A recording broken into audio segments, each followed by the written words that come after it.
We are the pride of the people. This is High Power 102.7 FM, the pride of the people.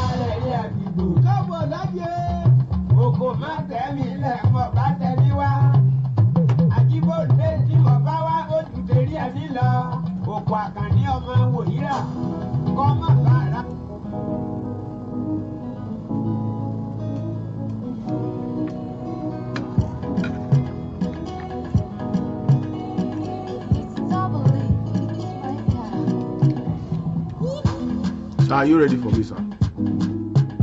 Yes. Because I'm documenting this particular edition. And which of your jack is working properly? Leave this thing. Don't touch anything there. Which of your jack is working correctly? Take for call. So my man. He's talking about phone call. Is it phone call? No, I want to use it for That was WhatsApp call.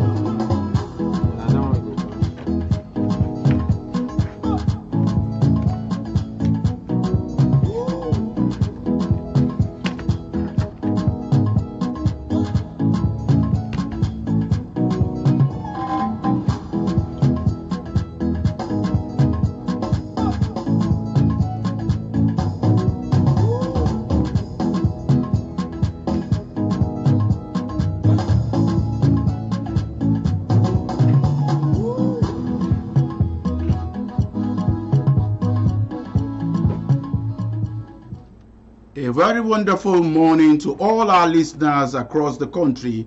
This morning, you are welcome to another edition of Political Perspectives on IPA 102.7 FM, located at Emurele in our local government area of Ondo State. My name is Alaba Adeyemi, and today we shall be looking at a very important topic in our nation.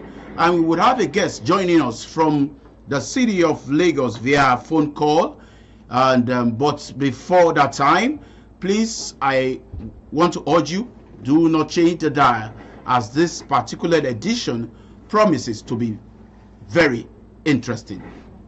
Don't go away.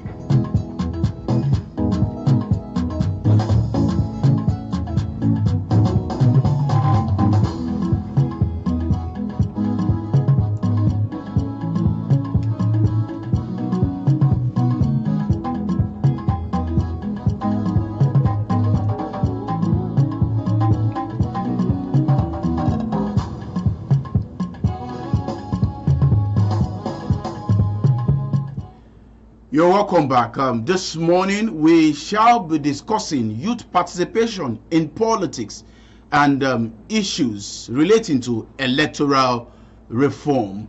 And there has been a clamor for a very long time now, for almost a decade, for youth to be allowed to participate more, not just as voters or campaigners or party supporters, but as candidates in election at various levels in our country. And there has also been a clamor for certain changes to be made in our electoral system.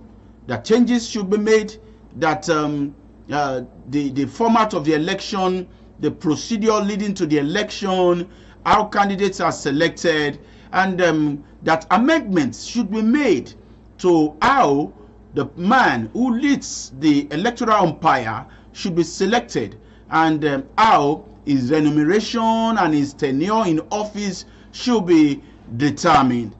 In the house this morning, I have our in-house analyst, Mr. Akin Adebayo. Good morning, listeners. Thanks for joining us on the program today. We also have another guest who shall be joining us via phone call from Lagos State this morning.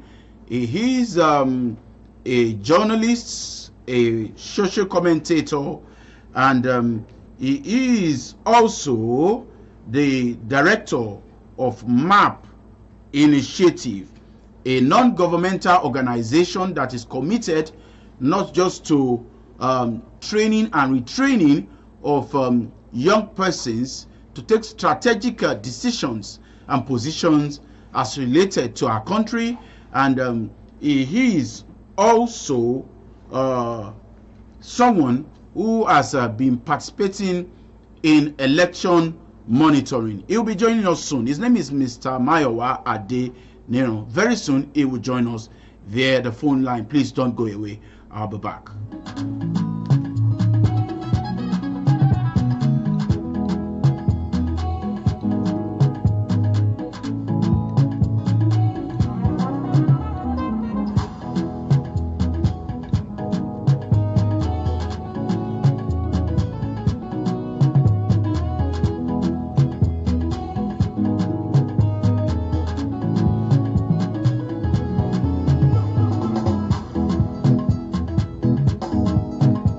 Well, let me start from, okay, he's here with us.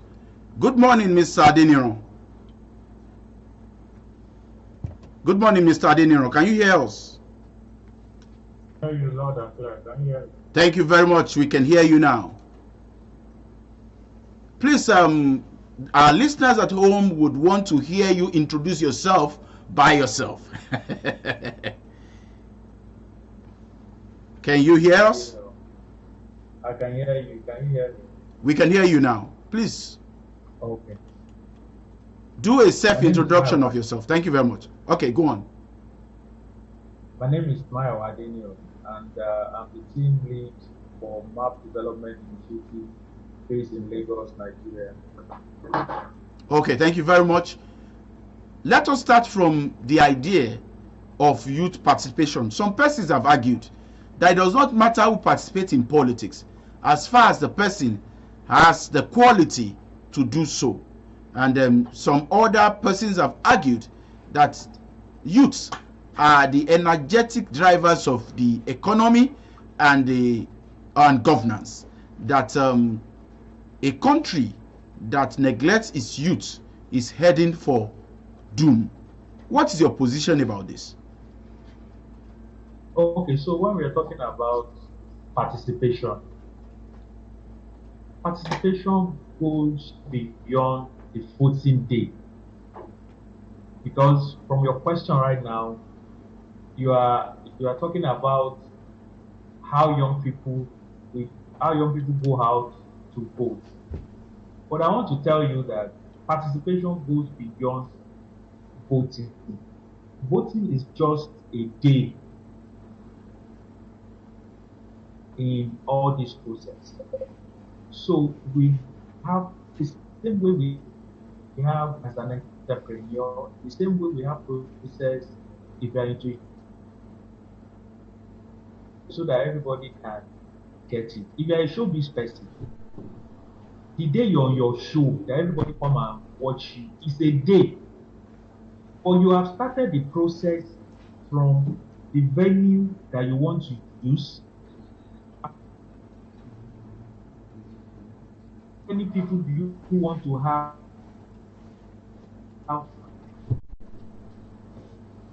So the same thing happens to participation. Hello, Mr. Adeyemi. It appears your voice is breaking from where you are located. Please, could you please change your location? Yeah, we can hear you better now. Thank you. Okay, you can hear me now. Yeah, go on, sir. Okay. So what I'm saying is this, that participation goes beyond the voting day. Participation is a process. Do you even know your councillor? Do you even know who is your chairman of your local government? Do you even know who represents you at House of Assembly? Do you even participate in public hearing? So when we are saying participation and youth participating, we are not only talking about go out to go and vote. Are you participating in the process? So that is one side. Another side is about young people candidacy. How many young people come out to, to contest a position? And I will tell you that we are making progress, sincerely, because data is telling us that overall youth candidacy in 2015 and 2019 election have increased. In 2015, we have 21%. And in 2019, we have 34.2%. We have 32, we have 34.2%. So Okay. we can see that we are increasing in the participation. And another thing about participation is this. We are, our electoral act we are amending. And part of the amendment is going on. For instance, now, we are participating in National Youth Electoral Reform process. And part of our participation... When you say we are, Mr. Adeniran, when you say we are you referring to your organization, the Map Development Initiative? No. I'm not only referring to that. Okay. I'm not only referring to that, I'm referring to a consortium that is working across 6 geopolitical zones in Nigeria. Okay. Which include Map Development Initiative as partner. We have Impact Development Initiative, who is the national coordinator of the consortium. And we also have KDI. Yeah. Okay. Yes, KDI.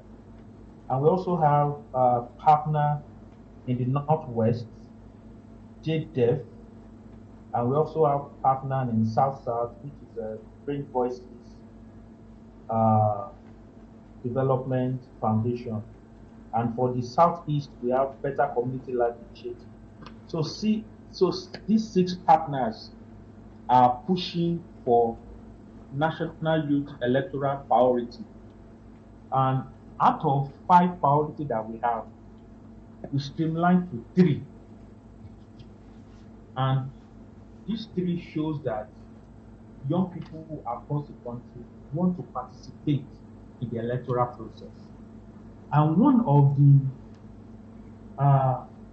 key reforms that the consortium is pushing and demand, and why they are matter. Number one is we recommend that we should have a merit-based process for appointing INEC leadership.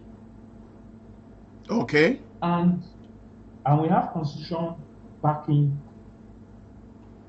to amend section 153 and 154. Okay.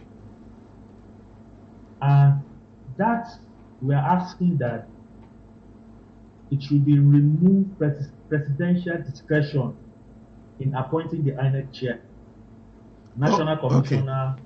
Clearly, Mr. Adeniran, are you with us, sir?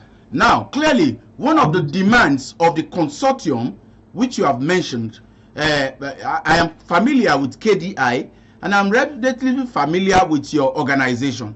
I understand that KDI has been involved in for the benefit of our listeners, have been involved in the training, several trainings of media professionals, and that is one of which I have participated in. And I also know that MAP Development Initiative did a training in Akure early this year, and 2 of us from this organization benefited from that free training. I am saying it now for the benefit of the listeners so that they would understand. But let us go back to the demands. You are saying that one of the key demands now is that in subsequent appointment of INEC chairman, it should not be the president doing it. Who do you want to do it? So, you know that the current appointment process raises concern about political influence.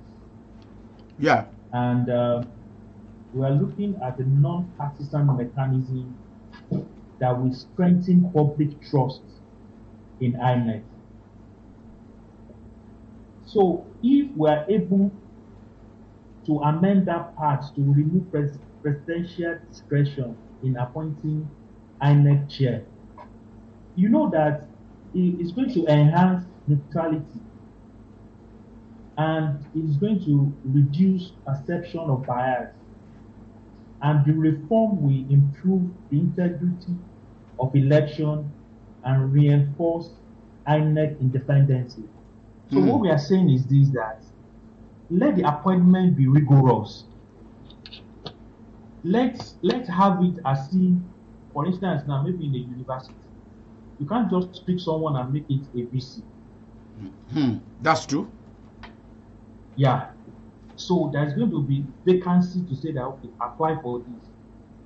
So can we make appointment of INEC chairman more rigorous than someone to just nominate someone, presidential appointment sent to National Assembly, ratify it, and then we have what's it called, the INEC chairman. And let me quickly point this out. How do you want citizens to believe that the former INEC chairman, the immediate past former INEC chairman that was on the ambassadorial list, is not a reward system? So I'm just asking, how do you want to convince me that it's not a reward system? Mr. Adeniran, Mr. Adeniran, please. Yeah. I want to engage you on about two things now, so that we can continue, so that the discussion can progress.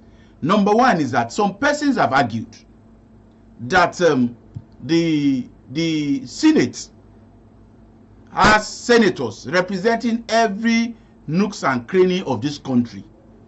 That when they scrutinize something, that it should be sufficient to say that they have done a thorough job, and that the House of Reps, there are 360 members of House of Reps and there are 109 senators, that if they combine together to scrutinize something, then the scrutiny should be assumed to be sufficient, that they have a right to reject if the president nominates.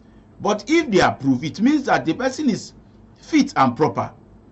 But now you are suggesting that there's a need to change the system. So what change is your organization proposing? What kind of change? How should the INEC chairman be selected now? If you are saying, let's take away the power of the president to select the chairman of the INEC, then how do we select a new INEC chairman in your proposal? So it's simple. What we are asking for is to establish a special non-partisan selection committee drawn from reputable national institutions. Okay. I don't know if you we get it now, that a non-partisan body should be put in place to select. Yes, to select, and we can draw it from reputable national institution. So they are the one that will say that we have Mr. Alaba. Mr. Alaba is qualified to be next INEC chairman.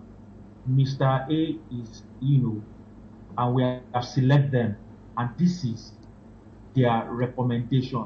This recommendation is based on non-partisan, because the people in that committee, they are non-partisan, and they are drawn from reputable national institutions.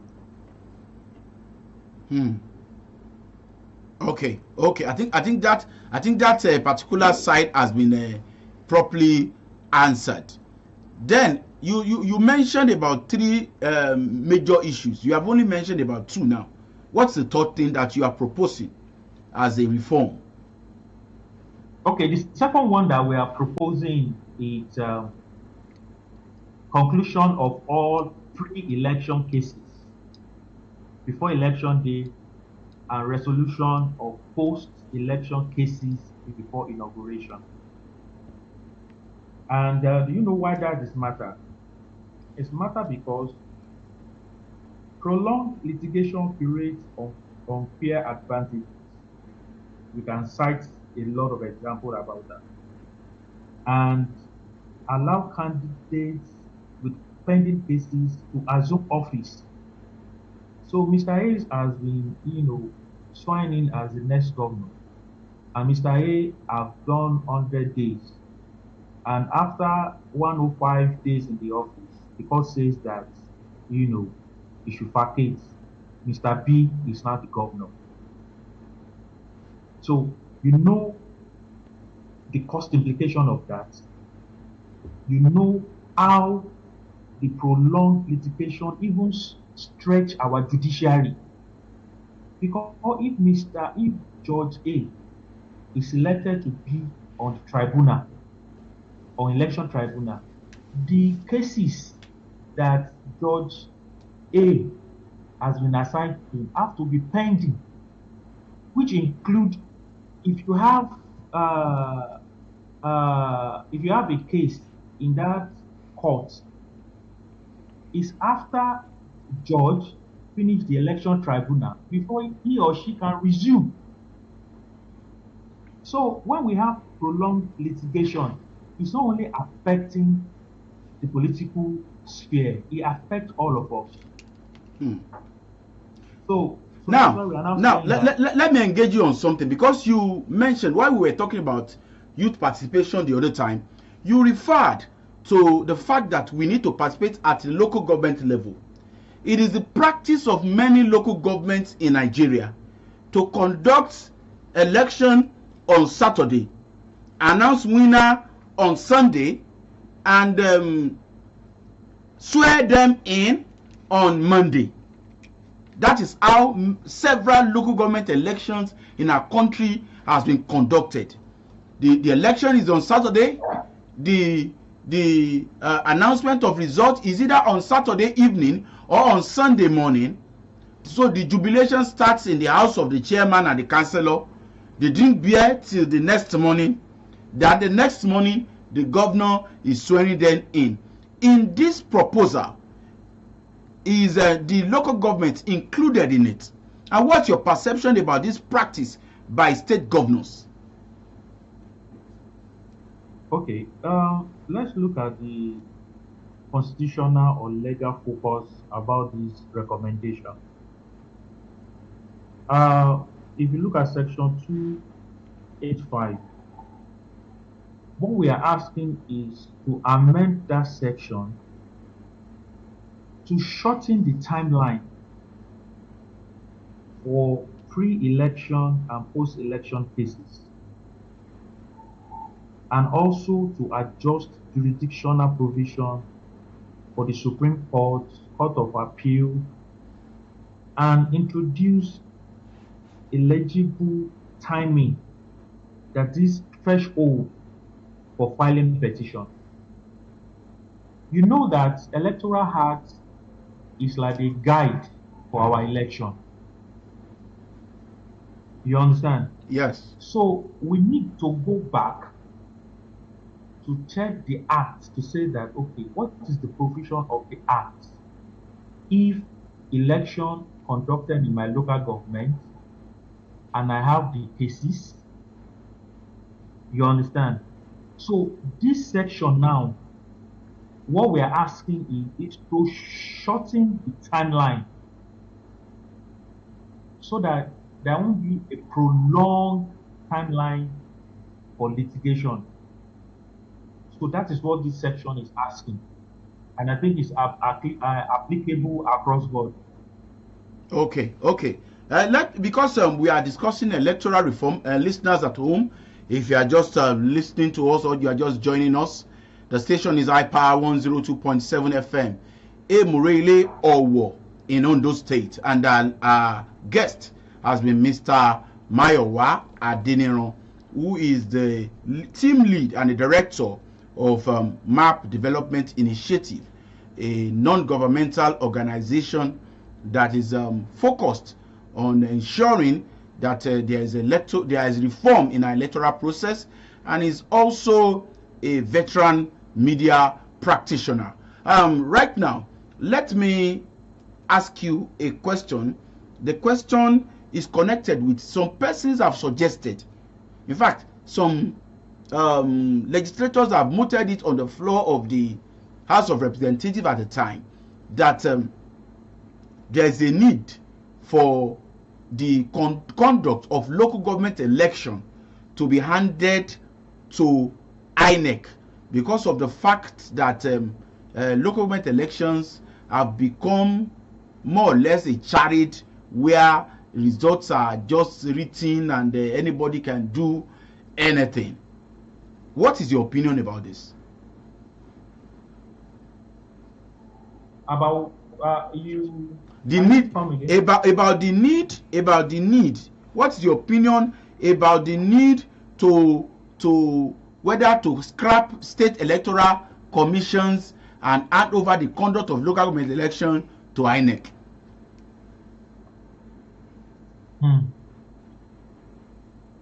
That is a very tricky question. But for me, my personal opinion is, let's look at what works at the state, electoral commission. Let's look at what we can remove, what gives that power. You understand? Let's see how we can reform it. And if we all see the need that we should move that and give to national body again, why are we proposing that? So for me, is to check if there is need to scrap it. Why are we proposing for the scrap? If we need to amend it, what are the things that we need to do to amend? So on that is the only thing I can drop on the table now. Okay. As my personal opinion. Yeah. Okay. Before we let you go, please highlight some of the once again. Please do a brief summary of some of the things you think should be done to strengthen our electoral process, especially those ones that your organization is demanding for. Okay, let me just quickly mention number 3, because our priority is 3 out of 5. Okay. And the number 3, our demand is the establishment of the Electoral Offences Commission.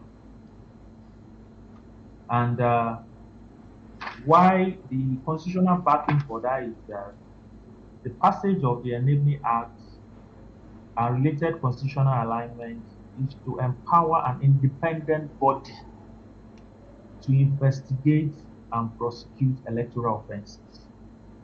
And do you know why this thing is matter? It's matter because we all know what happened during election. Violence, vote buying, intimidation, impunity. This thing undermined our election. So having a dedicated commission with professionalized investigation, it will also ensure accountability and deter manipulative process or practice that compromise the will of the voter. And also is going to reduce the overstretch or dependence on our judiciary. So if we can have this Electoral Offense Commission, it's going to bring more credibility to our electoral process. Well, thank you very much, Mr. Mayowa Adeyemi. Thank you very much for your time. We have to let you go now, and we are very grateful for your wonderful contribution this morning. Thank you very much.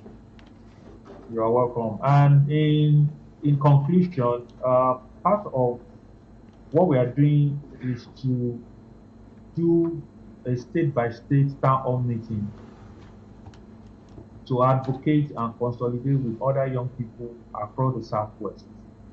So this week we are going to be in Osogbo, Osun State, to advocate. When are you having it in Ondo? So Ondo maybe next year. Okay. Please, Yeah. let us have the date. We are concerned about our constituency too. It's part of our participation. Yes. Sure. We are going to let you know, and I'm very sure you are going to be active participant. Yes, iPower will participate. Yes. Thank you very much for your time. You're welcome. All right. Thank you so much. All right.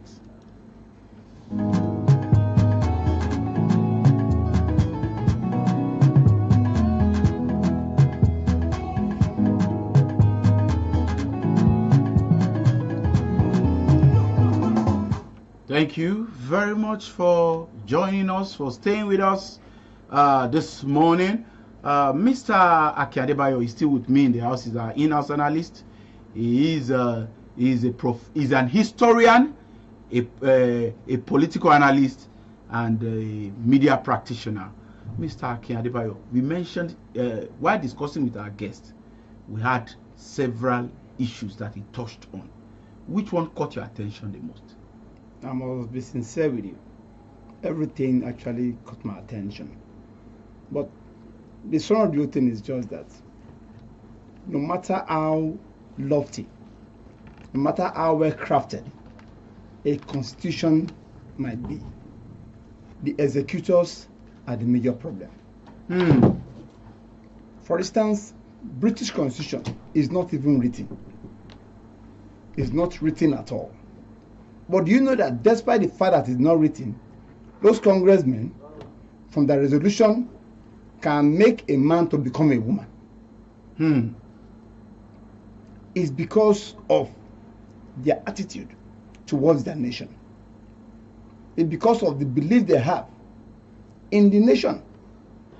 So no matter like what our guest just highlighted, the analysis is just made. Oh, wonderful one. But what about the executors? If you're talking about establishing other bodies or other agencies, as the case may be, it's a very good one. But the question is this.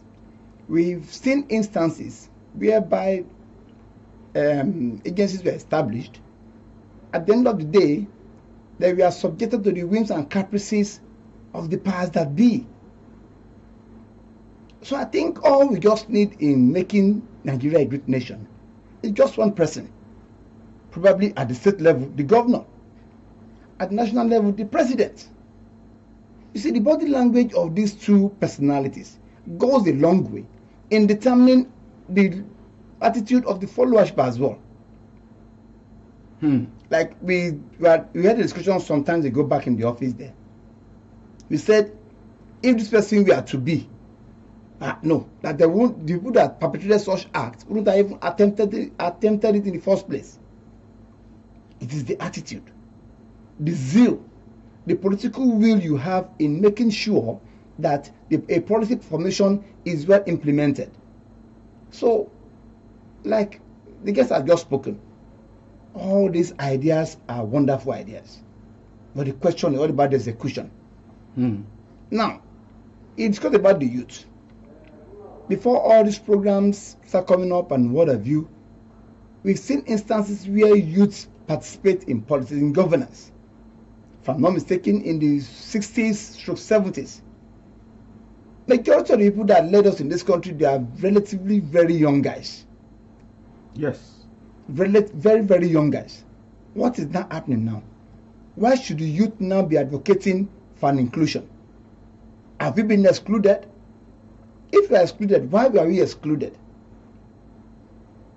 So these are the questions we need to ask ourselves. Are we youth, are we really prepared? If we are prepared, how prepared are we? Now, I asked a question, and I'm going to ask you that question again. The quality of our local government election across the country is questionable. The credibility is questionable. I monitored the last local government election in Akure South. And before anybody would say that we are making false accusation, there are videos and there are audios and there are pictures saved somewhere because of days like this, where it is party that the electoral body did not provide logistics for the polling agent to even get to their units. There were electoral officials who were leaving their this at 11 o'clock, at 11:30. Many of them had to be ferried to the place they need to conduct the election by officials of some of the parties who are contesting.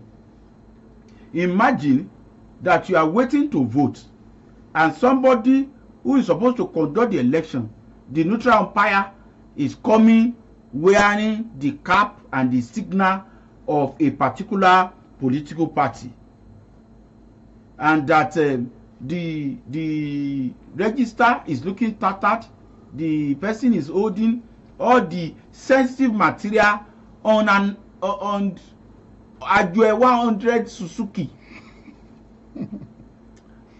and is traveling across 2-3 kilometers. What is your this thing about this? We know that white papers are held in bags, but the bags are thick and they have a padlock. These ones are the regular bags. What do you say about these things? Thank you very much. You see, one thing is this: we should not shy away from the practices or the conduct of local government election in Nigeria. That is why these days it is presumed or assumed that it will take divine intervention for an opposition party to win a local government election in any state. Quote me anywhere, sir.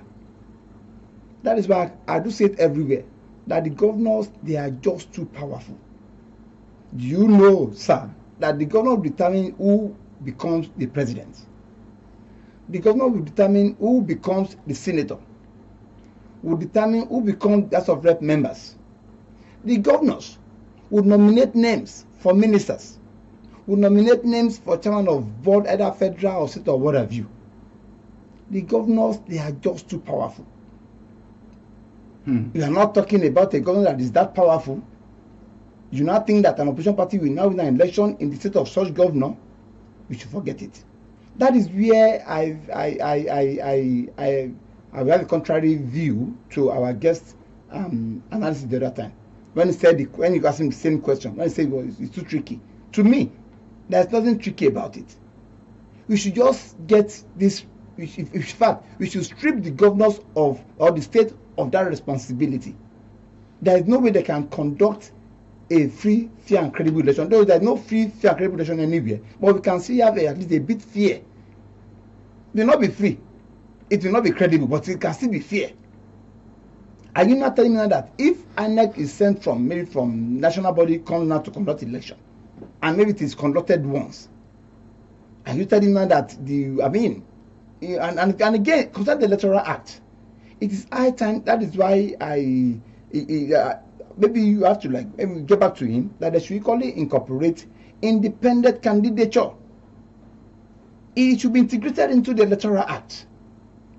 We've seen instances that people can contest on their own even if you are not members of any party. Exactly, on your own personality. But some persons have argued that if he is contesting on his own name, then he would have no manifesto. Okay, people that have had manifestos over time, have they been able to execute what they read out to the people's hearing? Let's forget the issue of manifesto in this country. It is what can you offer. Okay, take for instance, you are talking about the issue of youth the other time. I am very proud to say that the two youths that are in the present administration, national level, they are performing wonderfully well. I am proud of those two guys. That in fact, that from Ondo State is a pride on its own. Those youths, they were drawn from a particular system. Those youths, they did not pass through. I mean, some of them, someone was contested. He won. He performed there, and is now performing better as an appointee. So what you are saying in a nutshell is that manifesto at times is immaterial. It is what you can offer. You can say what people want to hear, but you now, when you get, you see, power intoxicates. By the time you get power, that is when your real person will come to play. So you can give manifestos just to, to tell people what they want to hear, and when you get there, you begin to do what you want to do. So manifesto is immaterial. So independent candidature should be allowed. That is where we can now see people contesting at the ward level, becoming councillors. Let me assure you one thing. Independent candidature can even fetch us a chairman of local government. We know ourselves. There is nobody that want to contest for any chairman of any government that people will not know that we know that person. Councillor, they know that person. And let me call it, tell you, independent candidature can only produce House of Assembly members. So I think that is the area at which we should start, flashing our light on. That should be allowed. Now, let us, for the benefit of those who are watching us from home, you can, or you want to watch us, you want to drop your comments on Facebook, you can join us on Facebook on iPower1027FM. iPower1027FM on Facebook, Instagram, TikTok, and X. And you can also call us to join the conversation on 08165524699. 08165524699. That's the studio line to call and join this wonderful conversation about the development of our country. Don't you think that we should, this idea of independent candidature, even if you are not going to use it at the highest level, at the grassroots level, that is at the local government level and at the state government level, we can try that first at that level.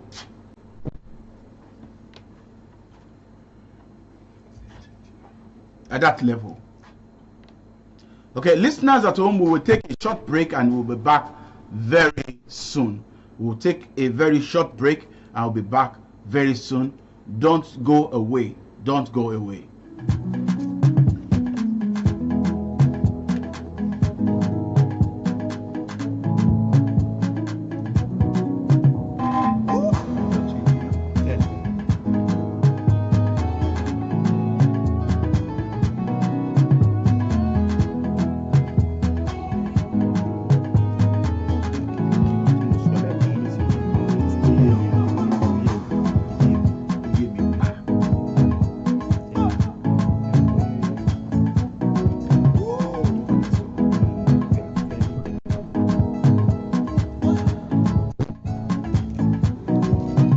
Welcome back. Once again, the number is 08165524699. That's the number to call in case you want to join this wonderful conversation about the politics of our country and the necessity for electoral reform. The program is still Political Perspectives on iPower 102.7 FM.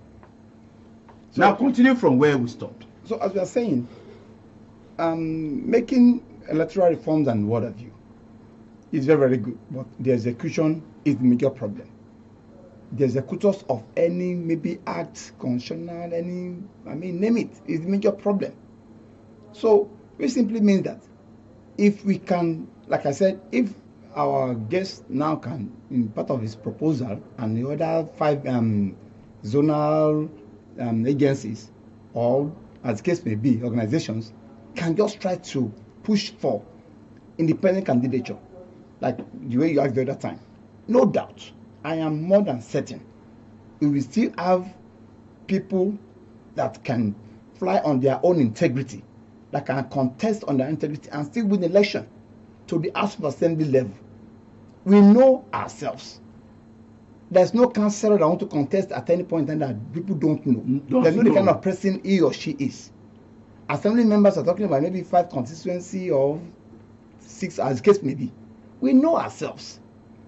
So it will be difficult for any governor to manipulate such thing, such process. Now, one of the functions of a political party is to help streamline somebody is joining us. Somebody is already on the line, on the phone line. Joining us.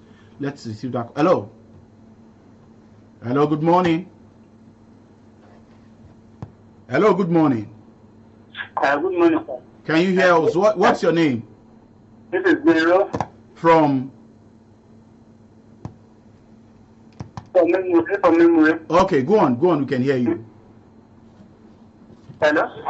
Hello, we can hear you now. We can hear you. Go on, please. Hello?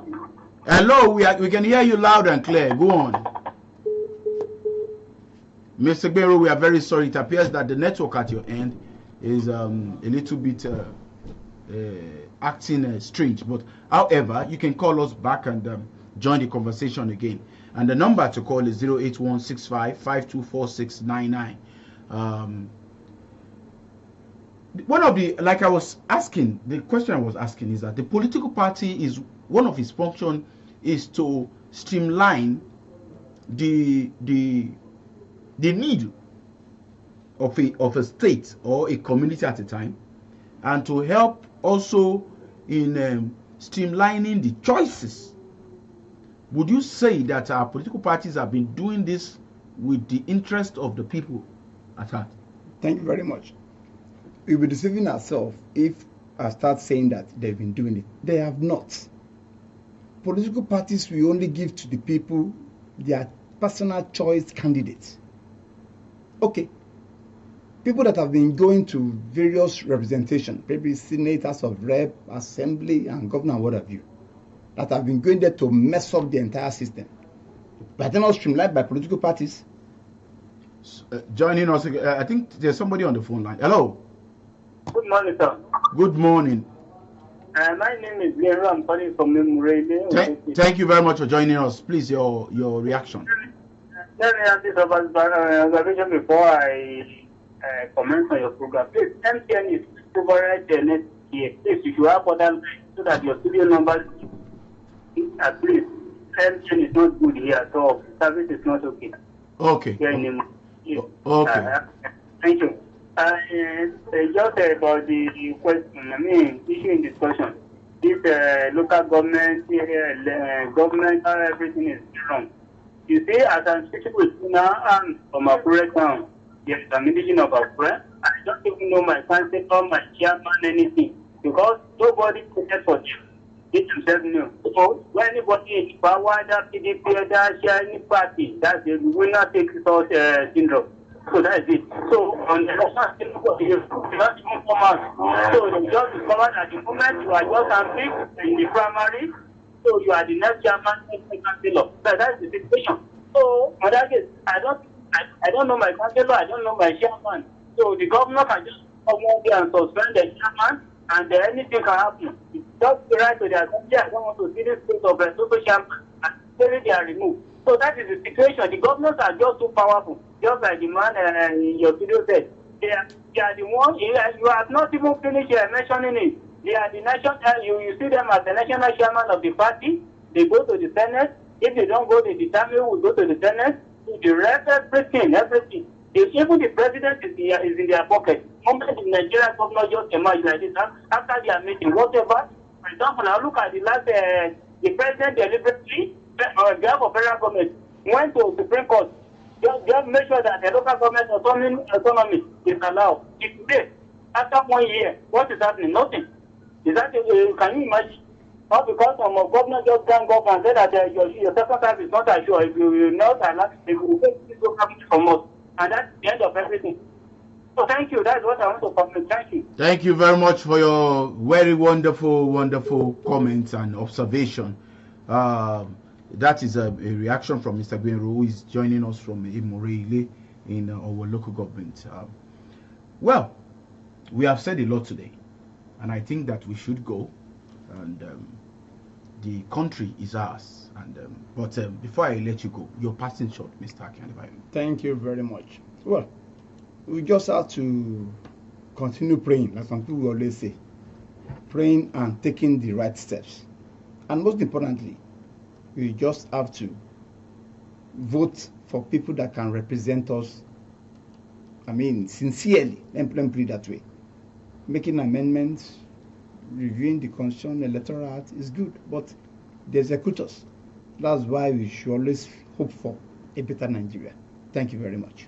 Listeners at home, this is where we shall draw the curtain on today's edition of Political Perspectives on iPower 102.7 FM. I urge you to continue to work hard for the betterment of our nation today and tomorrow. I remain Alaba Adeyemi. I'll see you next week, God willing. Bye.